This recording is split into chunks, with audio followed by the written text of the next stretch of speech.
স্মৃতিপূর্ণ যেটাকে বলা হয় জেরা। জেরা স্যার, জেরা। ইঙ্গিতবাহী প্রশ্ন কখন করা যায়, কোন সময় ইঙ্গিতবাহী প্রশ্ন হয়? স্যার ইঙ্গিতবাহী প্রশ্ন স্যার এটা হয় জেরাতে ইঙ্গিতবাহী প্রশ্ন হয়। এছাড়াও ইঙ্গিতবাহী প্রশ্ন হয়। আচ্ছা, কোন পরীক্ষার ক্ষেত্রে সাক্ষ্য আইনের কোন ধারায় দেওয়া আছে, মানে পূর্ণ সাক্ষী আমরা নিব, সেক্ষেত্রে সাক্ষ্য আইনে কোথায় উল্লেখ করা আছে? পূর্ণ সাক্ষী সম্পর্কে স্যার ওই যে 138-এই আছে স্যার। 138-এ নাকি 137-এ? 137-এ স্যার। ওটা তো মানে জবানবন্দি, জেরা এবং হচ্ছে যে পূর্ণ জবানবন্দি এর সংজ্ঞা আছে স্যার ওখানে। তো ওইটার কথাই আমরা বলছি। জি স্যার। এভিডেন্সের কত ধারা অনুযায়ী জেরা করা হয় তাহলে? এভিডেন্সের ওই যে স্যার 138 ধারা অনুযায়ী জেরা করা হয়। আদালতের অনুমতি ছাড়া ইঙ্গিতবাহী প্রশ্ন করা যাবে না, এটা সাক্ষ্য আইনে কোথায় আছে? এটা 142 নাম্বার সেকশনে আছে স্যার। অবশ্যই আদালতের অনুমতি নিতে হবে, তাই না? জি স্যার। কোন সাক্ষীর গ্রহণযোগ্যতা নির্ভর করবে কখন? সাক্ষীর গ্রহণযোগ্যতা নির্ভর করবে তার বোধগম্যতার উপরে। তার বোধগম্যতার উপরে। এবং সাক্ষীর যোগ্যতা নির্ধারণ করবে কে? আদালত করবে স্যার, 136 নাম্বার সেকশন।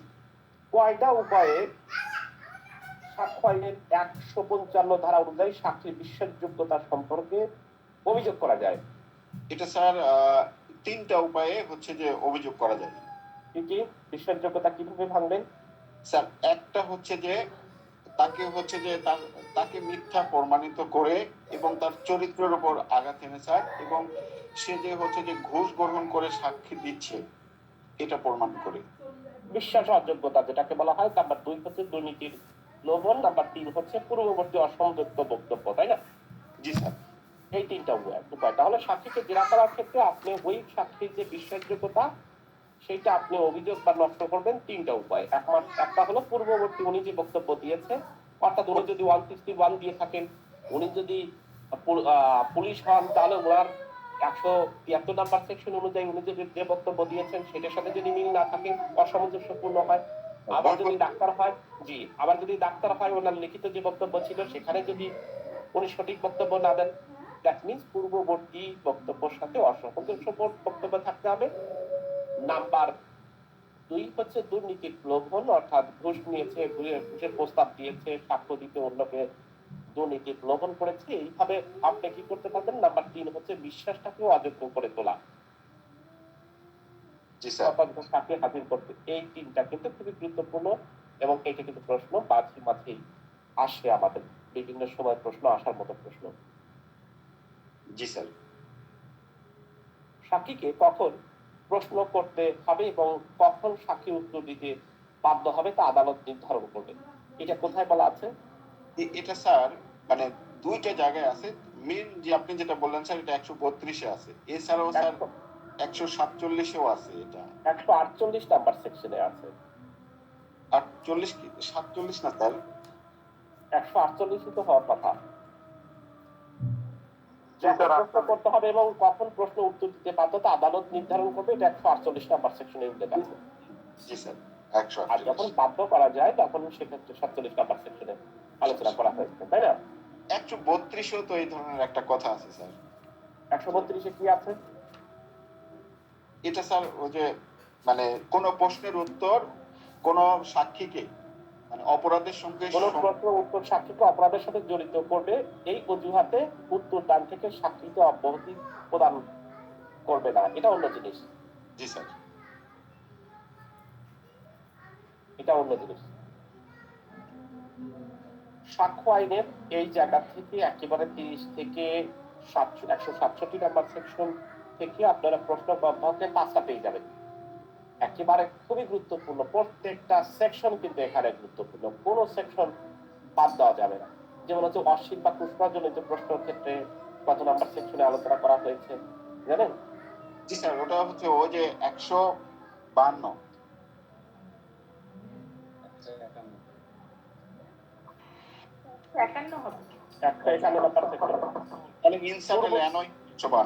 পূর্ববর্তী লিখিত বক্তব্য সম্পর্কে যেটা বারবার বলছি যে খুব সব জায়গায় রেফারেন্স হিসেবে ব্যবহার করা হয়।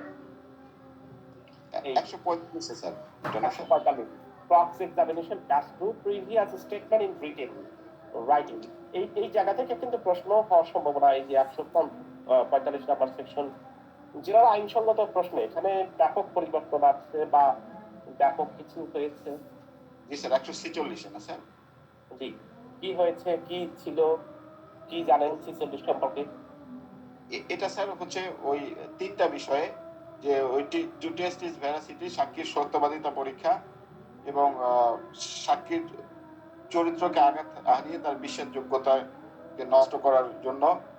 আর যেটা অ্যামেন্ডমেন্ট হয়েছে স্যার সেটা হচ্ছে ওই কোনো যদি হয় স্যার, কোনো মেয়ের চরিত্র নিয়ে বা সতীত্ব এগুলো নিয়ে যদি কোনো প্রশ্ন ওঠে, তাহলে তার যে চরিত্র খারাপ এটা হচ্ছে যে বলা যাবে না। আর তবে যদি শর্ত থাকে যে যে শর্ত কি? যদি স্যার ওই যে মামলার বিষয়বস্তু যদি চরিত্র নিয়েই হয়, ওই মামলার হচ্ছে ওই সেক্ষেত্রে করা যাবে। সেক্ষেত্রে করা যাবে স্যার। এভিডেন্স অ্যাক্টের কোন ধারাটি জেরায় আইনসঙ্গত প্রশ্ন সম্পর্কে বলা আছে? Sir 146 sir. এটাকে কি বলা হচ্ছে? জেরার ক্ষেত্রে আইনসঙ্গত প্রশ্ন, এই প্রশ্নটা আসার সম্ভাবনা রয়েছে। এভিডেন্স অ্যাক্টের 146 নাম্বার বিধান অনুযায়ী মতে জেরার কোন ধরনের প্রশ্নের মাধ্যমে সাক্ষীর বিশ্বাসযোগ্যতা নষ্ট করা যায়? স্যার চরিত্রের উপর আঘাত হেনে। চরিত্রের উপরে আঘাত এনে বিশ্বাসযোগ্যতাটাকে নষ্ট করা যায়, তাই না? জি স্যার। পূর্ববর্তী লিখিত বিবৃতি সম্পর্কে সাক্ষীকে জেরা করার যে পদ্ধতি, অর্থাৎ manner of cross examination as to previous statement in writing of the evidence অ্যাক্টে কত ধারায় আলোচনা করা হয়েছে? পূর্ববর্তী লিখিত ওই যে 145 স্যার। 145। তো ইংলিশে বলুক আর বাংলায় বলুক, যেভাবেই বলুক না কেন, আপনি সেটাকে সুন্দরভাবে আনসার করবেন। একটা প্রশ্ন আসে, পূর্ববর্তী লিখিত বক্তব্য বিবৃতি সম্পর্কে সাক্ষ্য 145 ধারায় কি করা যায়? জবানবন্দি গ্রহণ করা হয়, জেরা করা হয়, নাকি পূর্ণ জবানবন্দি গ্রহণ করা হয়, না কি করা হয়? জেরা করা হয় স্যার। এটাকে কিন্তু জেরা করা হয়। তাহলে কি 145 নম্বর সেকশন অনুযায়ী আপনি কোনো ব্যক্তি যদি পূর্ববর্তী সময় কখনো কোনো বক্তব্য দেন, সেক্ষেত্রে তাকে জেরা করা যাবে। ওকে, অসংখ্য ধন্যবাদ আপনাকে। আপনি অনেকগুলো প্রশ্ন উত্তর দিয়েছেন। মোফাজ্জল ভাই আছেন? আসসালামু আলাইকুম স্যার। কোন ক্ষেত্রে ইঙ্গিতবাহী প্রশ্ন করা যায় আর কোন ক্ষেত্রে ইঙ্গিতবাহী প্রশ্ন করা যায় না? স্যার করা যায় 43-এ বলা আছে, 143-এ জেরা এবং পুনর্জবানবন্দিতে করা যাবে স্যার। হ্যাঁ। আর আর করা যায় না এটা 142-এ বলা আছে, তবে আদালতের অনুমতি সাপেক্ষে করা যাবে। করা যাবে, অর্থাৎ জবানবন্দির সময় এবং পূর্ণ জবানবন্দির সময় করা যাবে না, তাই না? জি স্যার। তবে আদালতের কাছে অনুমতি নিয়ে কয়টা বিষয়ের উপরে পূর্ণ জেরার ক্ষেত্রে আপনি অনুমতি নিতে পারেন? এই যে ইঙ্গিতবাহী প্রশ্ন করতে পারেন এই যে 3টি বিষয় স্যার। 3টি বিষয় কি কি? এটা হচ্ছে স্যার মানে যেটা পরিচয়ের বিষয়ে, পরিচয় যেটা সর্বসম্মতভাবে, আর একটা হচ্ছে অবিহিংস বা স্বীকৃত বিষয়, তাই না? জি স্যার। আর যে বিষয়ে যথেষ্ট প্রমাণ রয়েছে। জি স্যার, জি স্যার। হ্যাঁ। কোন সাক্ষীকে অধিকর জেরা, যেটাকে আমরা ফার্দার ক্রস এক্সামিনেশন বলি, করা যেতে পারে যদি কখন? এটা 138-এ বলা আছে স্যার। আদালতের অনুমতি নিয়ে পূর্ণ জবানবন্দির ক্ষেত্রে কথা বলা আছে, তাই না? জি স্যার। সাক্ষ্য আইনের কত ধারা অনুযায়ী সাক্ষীদের জবানবন্দি, জেরা, পূর্ণ জবানবন্দি এগুলো গ্রহণ করা যায়? স্যার এটা তো 138 sir. 138 very much important, that's why আমি 2-3 বার এই প্রশ্নে একই প্রশ্ন জিজ্ঞেস করার চেষ্টা করেছি। খুবই ইম্পর্টেন্ট একটা সেকশন। সাক্ষ্য আইনের কত ধারায়, যদি এরকম একটা প্রশ্ন হওয়ার সম্ভাবনা থাকে, বিভিন্ন সময় এখানে প্রশ্ন পড়ে, সাক্ষ্য আইনের কত অধ্যায়ে সাক্ষীদের জবানবন্দি অর্থাৎ এক্সামিনেশন অফ দ্য উইটনেস সম্পর্কে আলোচনা করা হয়েছে? অধ্যায়। এটা খুব গুরুত্বপূর্ণ। তো জেরা, ক্রস এক্সামিনেশন, এক্সামিনেশন চিফ খুব গুরুত্বপূর্ণ। অধ্যায় 10। ও আচ্ছা আচ্ছা স্যার, অধ্যায় ভিত্তিক এইভাবে পড়া হয়নি তো স্যার, আমি পড়ি নাই, আমি স্পেশালি আমি পড়ি নাই। খুব গুরুত্বপূর্ণ, যখন তখন যদি একটা কিছু দেখে রাখলেন, যখন চোখে পড়ে গেল তখন দেখে রাখবেন। সাক্ষ্য আইন 132 ধারায় কোন যুক্তিতে সাক্ষী তার নিকট জিজ্ঞাসিত প্রশ্ন উত্তর দেওয়া হতে অব্যাহতি পেতে পারেন না? 132 ধারায় 32 ধারা 132-এ কি আছে? স্যার প্রশ্নের উত্তর 132 দিয়ে যদি উনি ফৌজদারি দোষী সাব্যস্ত হতে পারেন, এর জন্য যদি উনি প্রশ্ন উত্তর দিতে চাচ্ছেন না, তাহলে ওনাকে প্রশ্নের উত্তর দিতে বাধ্য করা হবে। সেটা পড়ি নাই স্যার। স্যার, একটা মামলাতে কতজন সাক্ষীর উপরে ভিত্তি করে রায় দেওয়া যায়? এখানে কোনো নির্দিষ্ট সংখ্যার পরিমাণ উল্লেখ নাই, 134-এ বলা আছে স্যার। 134 নম্বর সেকশনে আলোচনা করা হয়েছে। A convicted is not illegally married because it is procedure upon the uncorroborated testimony of a complaint. কত নম্বর সেকশনে আলোচনা করা হয়েছে? স্যার বুঝতে পারলাম না, যদি খুবই গুরুত্বপূর্ণ একটা একটু section। যদি আসতে বলতেন স্যার। দুষ্কর্মের সহযোগী আসামির বিরুদ্ধে সাক্ষ্য দেওয়ার যোগ্য হবে এবং এই অসমর্থিত সাক্ষীর উপরে ভিত্তি করে শাস্তি দেওয়া হলে কেবলমাত্র সেই কারণে তাকে শাস্তি বেআইনি হবে না। কত নম্বর সেকশনে আলোচনা করা হয়েছে? স্যার এটা 133-এ বলা আছে স্যার। 133 number section. এখানে তিনটা সেকশন বারবার কিন্তু আপনার আসবে, 133, 30 এবং 114 খ। বারবার এই প্রশ্নটা বিভিন্ন সময় আসবে না। তাহলে সহযোগী অসমর্থিত সাক্ষীর উপরে ভিত্তি যদি দণ্ড দেওয়া হয়, সেটা কিন্তু শব্দটা বলা আছে কি হবে না? বেআইনি হবে না। বেআইনি হবে না। প্রশ্ন কিন্তু এখান থেকে করতে পারে।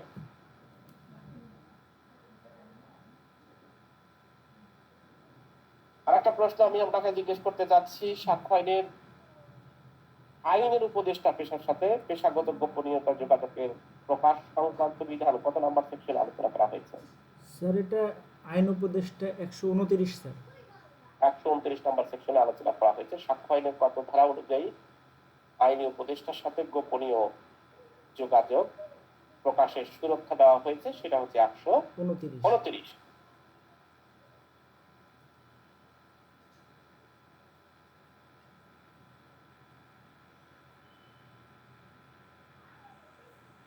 একটা প্রশ্ন আসতে পারে, এই প্রশ্নটাও ইম্পর্টেন্ট একটা প্রশ্ন, সেটা হলো আইনজীবী কর্তৃক পেশা সম্পর্কিত পত্র আলাপ যোগাযোগ প্রকাশ 126 নাম্বার সেকশন। এই দুটো যেহেতু আমাদের রিলেটেড, দ্যাটস ওয়াই 129 এবং 126 নাম্বার সেকশন ইম্পর্টেন্ট। যে কোনো সময় প্রশ্ন দিতে পারে, কারণ যেহেতু আইনজীবী নিয়েই পড়া, সেক্ষেত্রে আইনজীবী রিলেটেড কিছু প্রশ্ন করতেই পারে, পড়ার মতন জায়গা রয়েছে। স্বামী স্ত্রীর মধ্যে পত্র আলাপ অর্থাৎ বিবাহ বলবৎ থাকা অবস্থায় স্বামী এবং স্ত্রীর মধ্যকার 122 নম্বর সেকশনে আলোচনা করা হয়েছে। একজন দুষ্কর্মের সহযোগী অন্য একজন অভিযুক্ত ব্যক্তির বিরুদ্ধে যোগ্য সাক্ষী কত নম্বর সেকশন? এটা তো স্যার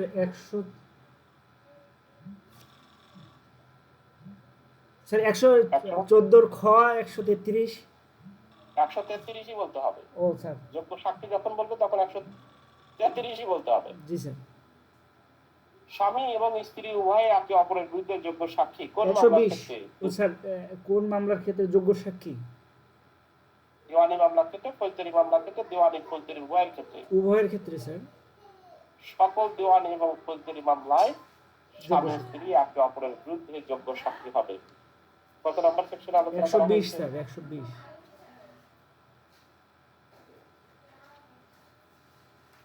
কে সাক্ষী দিতে, হু মে টেস্টিফাই, কে সাক্ষী দিতে পারে? এটা 118-তে বলা আছে, কে দিতে পারে? প্রশ্ন শুনে যে উত্তর দিতে পারে এরকম ব্যক্তি। ও বাকি যোগ্য সাক্ষী? জি স্যার। ইশারায় বা ইঙ্গিতের মাধ্যমে যদি কোনো সাক্ষী দেওয়া হয়, সেক্ষেত্রে সেই সাক্ষীটাকে সাক্ষী হিসেবে ধরে নেওয়া হয়। লিখিত সাক্ষী, মৌখিক সাক্ষী নাকি কি? স্যার এটা এটা এটা এটা মৌখিক সাক্ষী স্যার। আকার ইঙ্গিতেও যদি বলে, এটাকেও মৌখিক সাক্ষী হিসেবে বিবেচনা করা হয়, ধরে নেওয়া হয়। স্টোফেলস নীতিতে একটা সেকশন আছে, একটা সেকশনে স্টোফেলস নীতিতে বলা আছে যে বিল অফ এক্সচেঞ্জ এর ক্ষেত্রে স্টোফেলস নীতি অর্থাৎ বিল অফ 117 স্যার। 117 নম্বর সেকশনে আলোচনা করা হয়েছে। অর্থাৎ সকার্যজনিত বাধা, জি স্যার। এর সংজ্ঞা কোথায় দেওয়া আছে? 115 115-তে যে নীতি কোনো ব্যক্তি তার পূর্ববর্তী বক্তব্যটাকে অস্বীকার করতে পারে না সেই নীতিটার নাম কি? স্বকার্যজনিত বাধা। যেটাকে আমরা স্টফেন্স বা স্বকার্যজনিত বাধাটা বলছি। আচ্ছা, সাক্ষ্য আইনে 116 ধারায় কয়টা ক্ষেত্রে স্টফেন্স নীতি সম্পর্কে আলোচনা করা হয়েছে? স্যার দুইটি ক্ষেত্রে স্যার। দুইটি ক্ষেত্রে, কি কি? স্যার এটা হচ্ছে বাড়িওয়ালা এবং ভাড়াটিয়া, জি। আর একটা স্যার মনে পড়ছে না স্যার। আর একটা লাইসেন্স এবং লাইসেন্সরি, তাই না? লাইসেন্স যেটাকে অনুমতি প্রাপক বা অনুমতি দাতা এরকম টাইপের শব্দ বলা হয়।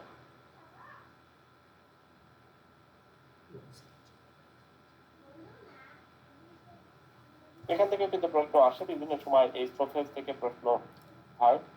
যেমন একটা প্রশ্ন হয়, এ বি এর বরাবর একটা বি অঙ্কন করেন, বি অস্বীকার করেন যে এ এর পৃষ্ঠ অঙ্কনের ক্ষমতা ছিলেন না, এক্ষেত্রে আইনগত বাধা হলো কি?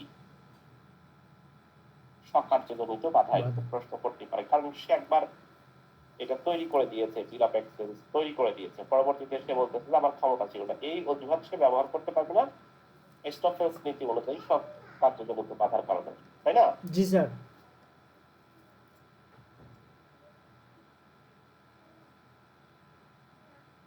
খুব গুরুত্বপূর্ণ কিছু প্রশ্ন করি। জি স্যার। সাক্ষ্য আইনের 114 নাম্বার সেকশনের অনুমানটা কেমন কেমন অনুমান এটা স্যার মে প্রিজম স্যার করতে পারে। করতে পারে? আদালত কতিপয় বিষয়ে অনুমান করতে পারে, অর্থাৎ কোর্ট মেপিজিয়ম। জি স্যার 114। হ্যাঁ 114। 114 কয়টা বিষয়ের উপরে মেপিজিয়ম দেওয়া হয়? স্যার 114-তে আপনার 9টা বিষয় স্যার। চুরির ব্যবহৃত পর জোয়াই মাল যেই লোকের দখলে থাকবে সেই লোক যদি কারণ দর্শায় না দর্শায় তাহলে আমরা বুঝে নেব সেই চোর। সেই চোর। জি স্যার 114-এতে বলা আছে স্যার। 114-এতে বলা আছে স্টোলেন প্রপার্টি যার কাছ থেকে পাওয়া যাবে তার কাছ থেকেই। চুরির পর ক্রয়ের দখলে, এরকম উদাহরণ দিয়েও বলতে পারে, ক্রয়ের দখলে চোরাই মাল হিসেবে একটা গাড়ি পাওয়া যায়, আদালত কি মনে করবেন? যে ক্রয় চুরি করেছে। জি স্যার। দুষ্কর্মের সহযোগী বিবৃতি যদি প্রয়োজনীয় তথ্য সহ সমর্থিত না হয় তাহলে তা বিশ্বাস অযোগ্য হবে। এটা হচ্ছে 14B-তে বলা আছে। 14B খুব ইম্পর্টেন্ট একটা সেকশন, খুবই ইম্পর্টেন্ট একটা সেকশন, কিন্তু এখান থেকে কিন্তু প্রশ্ন হওয়ার সম্ভাবনা খুবই বেশি, খুবই ইম্পর্টেন্ট। আর একটা প্রশ্ন জিজ্ঞেস করতে চাচ্ছি, সেটা হচ্ছে বিচারিক বিষয় বা সরকারি কার্যাবলী নিয়োগ 114E স্যার। 114E এখানে প্রশ্ন হওয়ার সম্ভাবনা রয়েছে। আর একটা প্রশ্ন হয় মাঝে মাঝে, এখান থেকে প্রশ্ন হয় যে যেই সাক্ষী হাজির করা যেত কিন্তু হাজির করা হয় নাই, কোর্ট মনে করবে যে সাক্ষীটা যদি দিত তাহলে তার বিপরীতে দিত। 114 কথাতে আলোচনা করা হয়েছে। স্যার এটা জিতে বলা আছে স্যার। জিতে আলোচনা করা হয়েছে, খুব ইম্পর্টেন্ট কিন্তু, এবং এখান থেকে প্রশ্ন হয়। জি ই এ বি জি ই এগুলা থেকে কিন্তু রেগুলার প্রশ্ন হচ্ছে বা প্রশ্ন হওয়ার সম্ভাবনা রয়েছে। এগুলা কোনোভাবেই যেন ভুল না যায়, আমরা বারবার বলার চেষ্টা করছি যে কোথায় কোথায় প্রশ্ন হচ্ছে, কিভাবে প্রশ্ন হয়েছে। আমার মনে আছে গত পরীক্ষাতে যারা অনেকে অ্যাটেন্ড করেছিলেন, আমার এখানেও দু একজন আছেন, আমি বলেছি যে ভাইয়া এই প্রশ্নগুলো আমার কাছে ইম্পর্টেন্ট মনে হয়ে গেছে, এগুলো এই বলতে বলতেই অনেক প্রশ্ন এখান থেকে চলে এসেছে। বিবাহ সময় বৈধ জন্মদান সম্পর্কে একটা সেকশন আছে, 112 স্যার। কি বলা আছে ওখানে? ওখানে বলা আছে স্যার যে বিবাহ বন্ধন স্থির থাকাকালীন সময় যে সন্তানের বৈধতা দেওয়া আছে, এটা হচ্ছে বৈধ সন্তান, যে সন্তান জন্ম লাভ করবে সেটা বৈধ। আর যদি আপনার ডিভোর্স হয় সেক্ষেত্রে ডিভোর্স হওয়ার দিন থেকে 280 দিনের মধ্যে যদি সন্তান জন্ম লাভ করে সেক্ষেত্রে সে বৈধ সন্তান হিসেবে গণ্য হবে। এটা হচ্ছে স্যার কনক্লুসিভ প্রুফ বাট খণ্ডনযোগ্য। জি স্যার বলেন। তাহলে আমরা বিবাহ বিচ্ছেদের কত দিনের মধ্যে সন্তান জন্ম দিবে? 280 দিন। 280 দিন। সাক্ষ্য আইনের কত ধারায় সন্তান জন্মের বৈধতা নির্ধারণের প্রশ্ন সম্পর্কে, পদ্ধতি সম্পর্কে আলোচনা করা হয়েছে?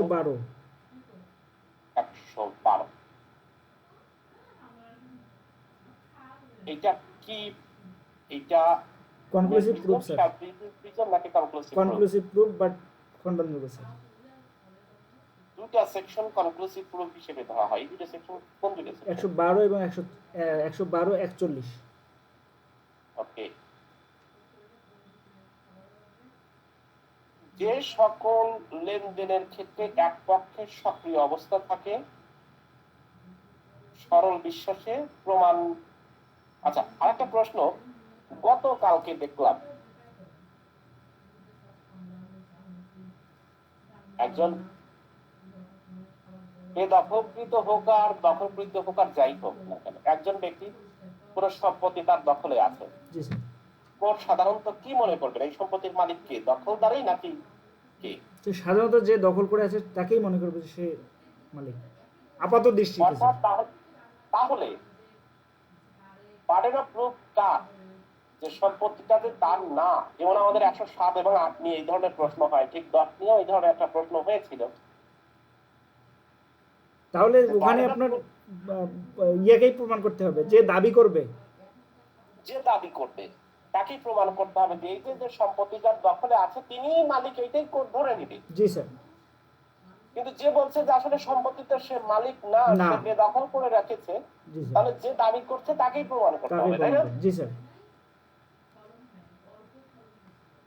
110 কিন্তু সিভিল মামলাতে খুবই গুরুত্বপূর্ণ এবং সিভিল মামলাতে প্রচুর পরিমাণে 110 রেফারেন্স হিসেবে ব্যবহার করা হয়। কোর্টে আপনি গেলে যার দখলে আছে, কোর্ট সরাসরি মনে করে যে সম্পত্তিটা তার। আপনি যে বেদখল হয়েছেন আপনার সম্পত্তি থেকে, তাকে আপনাকে তাড়ায় দিচ্ছে, সেই সম্পত্তি আপনাকে প্রমাণ করতে হবে। অসংখ্য ধন্যবাদ ভাইয়া আপনাকে।